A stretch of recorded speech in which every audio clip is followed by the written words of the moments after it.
আসসালামু আলাইকুম, সবাই কেমন আছেন? আশা করি ভালো আছেন। তো আপনারা ইতিমধ্যে জানেন আমাদের মাইজদি বাজার অরুণচন্দ্র উচ্চ বিদ্যালয় মাঠে প্রেসিডেন্ট শহীদ জিয়া স্মৃতি ফুটসাল ফুটবল টুর্নামেন্ট। তো টুর্নামেন্ট কিছুদিন স্থগিত আছে বৃষ্টির কারণে। আমার পাশে আছে আমাদের টুর্নামেন্ট কমিটির আহ্বায়ক, আমাদের প্রিয় বড় ভাই আজ্জু ভাই। তো ভাই কিছু বলবে আপনাদেরকে, কিছু বলেন কেন স্থগিত কেন? আসলে আপনারা সবাই অবগত আছেন যে প্রচুর পরিমাণে নোয়াখালী, ফেনী এবং লক্ষ্মীপুরে মাত্রাতিরিক্ত বৃষ্টি হইতেছে।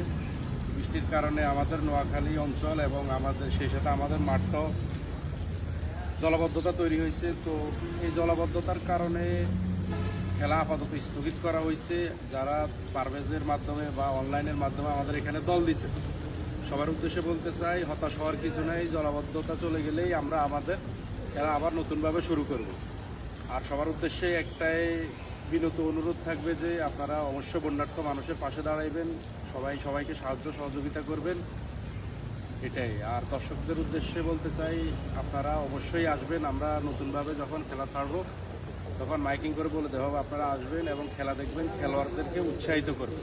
ধন্যবাদ।